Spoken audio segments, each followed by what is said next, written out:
Oui, bonjour, je suis Régent Saint-Hilaire. Je vais vous présenter les livres présentés dans la salle de montre du mois de juin pour le secteur adulte. On débute avec une réédition, j'avais vraiment pas le choix de vous en parler, c'est dans mes séries fétiches, Une sacrée mamie, une série qui est parue, qui est en 11 tomes, là c'est le format double, ce sera en 5 tomes, un prix assez abordable de 24,95. C'est de Shimada Yoshiki et Ishikawa Saburo aux éditions Delcourt Tonkam. Le livre est épuisé depuis 3-4 ans.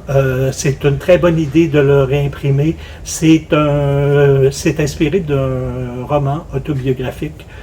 C'est un jeune garçon. On est en 1958 à Hiroshima, mère célibataire qui a 2 enfants, qui a beaucoup de difficultés à joindre les 2 bouts, qui va décider d'amener son plus jeune enfant, son cadet, chez sa mère, donc à la campagne. Donc c'est le jeune garçon qui va aller vivre chez sa mamie, qui a de l'air assez sévère, qui est assez pauvre, mais qui est Madame Débrouille. Elle réussit toujours à trouver des légumes. Elle vit dans une espèce près d'un espèce de ruisseau, et il y a des gens en fait compte qui sont plus riches, qui ont des fermes qui un peu plus haut, qui vont jeter des restants de légumes ou des légumes un peu moins beaux parce qu'ils font le commerce. Et elle, en fait, compte, s'en va et elle va demander à son petit-fils, il s'en va dans la rivière, il tend les mains et il ramasse ce qui passe. Et elle se nourrit comme ça. En fait, compte, elle a réussi quand même à amasser certains sous. Et c'est le jeune garçon, en fait, compte, qui va découvrir la solidarité, qui va découvrir aussi la vie rurale avec ses bons et ses mauvais côtés, les mentalités qui sont vraiment pas les mêmes.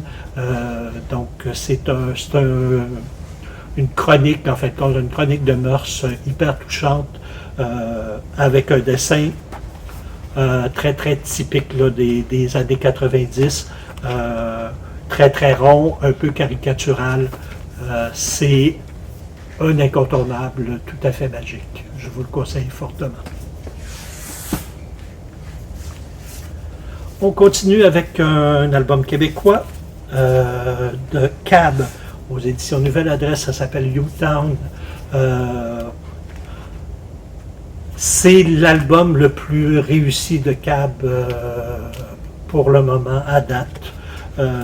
Ça se passe à Montréal, c'est dans un quartier qu'on peut probablement identifier comme Hochelaga Maisonneuve. Dans les années 90, des jeunes qui squattent dans un quartier qui est en train de vivre la gentrification. Donc on va suivre en fait compte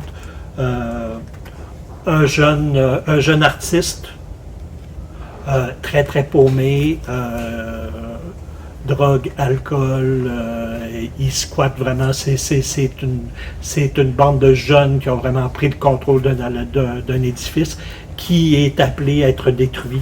Donc on est vraiment dans encore là, une chronique de mœurs, mais douce amère, avec une galerie de personnages vraiment intéressants. On couvre vraiment tout. Les meilleurs amis qui étaient dans un groupe, qui ont déménagé, qui vont se marier, qui vont avoir un enfant. L'artiste, lui, qui veut vraiment pas changer, mais qui, à un moment donné, va devoir quitter parce qu'ils ont démoli l'immeuble. C'est vraiment une réflexion, en fait, compte sur la gentrification, sur l'espèce de vie anarchique rêvée, mais qu'on doit à un moment donné quitter. C'est très très bien mené comme récit. Énormément de détails dans les dessins. C'est un récit qui se dévore d'une traite. Un incontournable.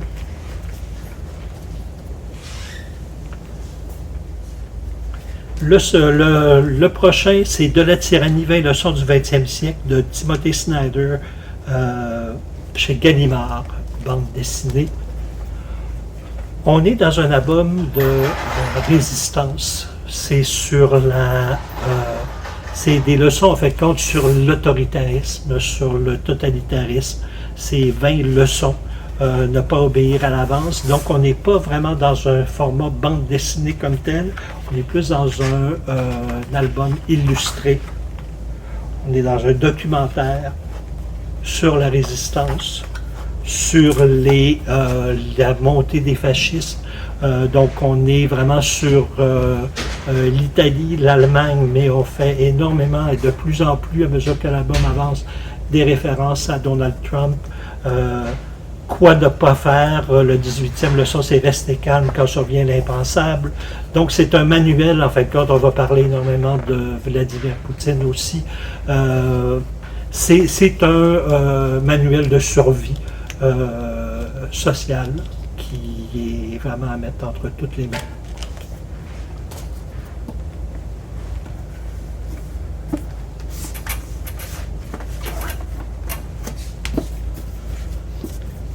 Le prochain, c'est la Bibliomule de Cordoue, aux éditions d'Argo, de Lupano, et au scénario et Cheminot au dessin. Un album qui est apparu à la fin de l'an dernier, qui a tardé, qui a pris plus de 5 mois à parvenir ici. On a bien fait de l'attendre, c'est tout à fait lumineux, c'est incroyable. On est à Cordoue, c'est inspiré de faits réels. On est à Cordoue au Xe siècle, avec le califat espagnol. Il y a un nouveau calife qui décide de brûler la bibliothèque de Cordoue, qui a énormément de livres et des livres essentiels et très très rares, qui décide qu'il va faire un autodafé, qui va brûler les livres. Et il y a le bibliothécaire qui est un eunuque et une esclave qui est une scribe, qui vont, pendant la nuit, vont décider de partir avec des livres, de sauver les livres les plus essentiels. Et va arriver un ancien scribe, un ancien copiste qui est pas très très très clean, avec sa mule qui est vraiment très très irascible, qui a un très mauvais caractère. Et ils vont en fait de compte partir tous les trois avec la mule chargée, mais chargée à rabord. Donc on est dans une comédie. Ils vont essayer de fuir pour se rendre en Orient pour, en fait, compte, placer les livres, les documents dans une bibliothèque. Ça ne se passera pas vraiment comme prévu. Il y a des gens du califat qui vont les poursuivre, mais peut-être pas pour la bonne raison. Et la mule, elle, est vraiment le personnage central. Donc, c'est un récit sur la solidarité, justement sur l'intolérance. Et à la fin, toujours dans la bande dessinée, on va nous parler des autodafés plus récents, et même les papes catholiques qui ont brûlé énormément de Talmud. On va parler aussi des talibans qui ont brûlé des bibliothèques. Donc les gens les talibans qui ont brûlé énormément de bibliothèques.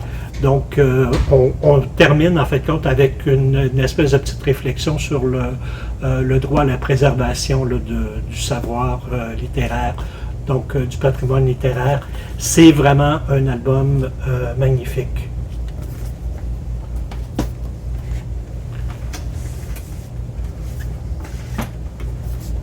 Le prochain est aux éditions Atrabile de Mia Oberländer, une Allemande.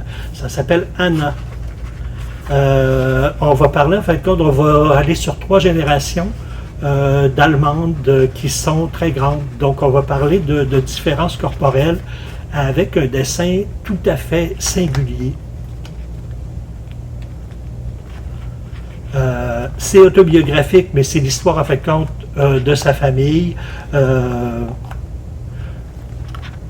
Comment vivre, en fait, c'est une personne qui a des jambes énormes. Donc, c'est une réflexion sur comme je vous disais tout à l'heure, sur la différence, mais sur l'image, en fait, corporelle qui est promue par la société. il y a des fulgurances dans le dessin. C'est vraiment un ouvrage. C'est un ouvrage, c'est un premier album et c'est vraiment fabuleux. Donc, je vous le conseille fortement.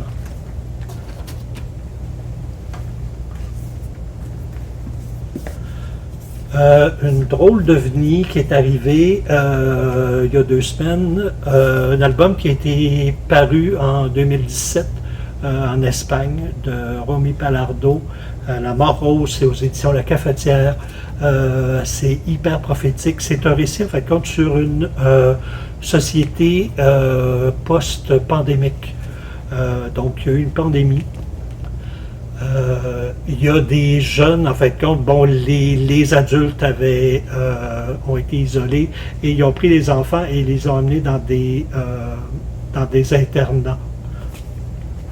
Donc, ils ont décidé de recréer une espèce de société. Ces jeunes-là, en fait, compte, n'ont pas eu vraiment de tutorat adulte. C'est une société qui est dirigée par les médecins, par les ingénieurs. Il y a certaines autres villes, là, il y a des intranets et tout, mais on est vraiment dans un futur rapproché. C'est bouleversant. C'est un jeune homme, en fait, compte, qui n'a pas pu être médecin ni ingénieur et qui est professeur. Il est professeur en ligne. Tous les gens doivent avoir des combinaisons de protection.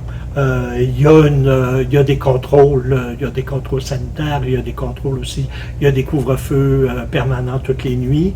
Il y a certaines enclaves là, où on peut aller se récréer. Il y a même un endroit où on peut aller sans combinaison.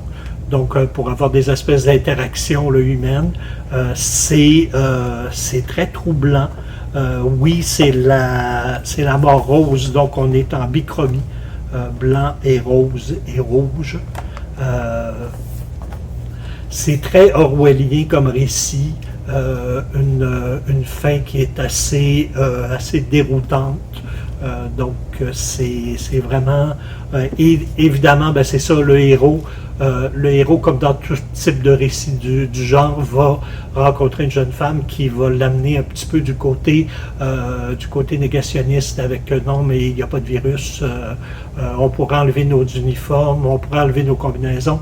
Donc, ça résonne beaucoup, ça résonne énormément en fait compte avec ce qu'on a vécu et ce qu'on est en train de vivre. C'est un récit vraiment bouleversant. Et on termine avec un petit bijou graphique de Joris Mertens, Nettoyage à sec, aux éditions Rue de Sèvres. On est dans un récit avec très peu de texte, un récit d'ambiance. On est dans les années, je vous dirais, années 50, 60. Un homme près de la retraite qui travaille dans une blanchisserie. Et vous voyez, c'est ça, c'est une prouesse graphique incroyable. Donc, c'est cet homme qui travaille, il est livreur pour une blanchisserie. Il est en train de faire l'entraînement de son remplaçant éventuel, qui est le neveu de la patronne, qui conduit très très mal, qui veut toujours prendre des pauses, qui aimerait beaucoup boire sur les heures de travail, ce qui n'est pas permis et ce qui est vraiment déconseillé. Donc, lui, en fait, compte, est secrètement amoureux d'une femme qui vend des journaux, qui a un enfant, qui a une jeune fille qui a des problèmes, comportementaux. Et lui, en fait, compte, sa vie, son grand rêve, c'est de gagner à la loterie. Et il a toujours la même combinaison. Et à un moment donné, ils vont aller porter, là ça sera soit en fait d'hiver, ils vont aller faire une livraison et il va trouver une valise pleine de monnaie et sa vie va vraiment basculer. Et c'est vraiment une espèce il y a toute l'espèce de fatalité de ce bonhomme-là qui va se dérouler à la fin, avec vraiment, c'est grandiose du côté graphique. C'est vraiment un récit touchant et bouleversant que je vous suggère à tout prix. Donc, c'était tout pour le mois de juin. On se revoit à l'automne. Passe un bel été. Au revoir.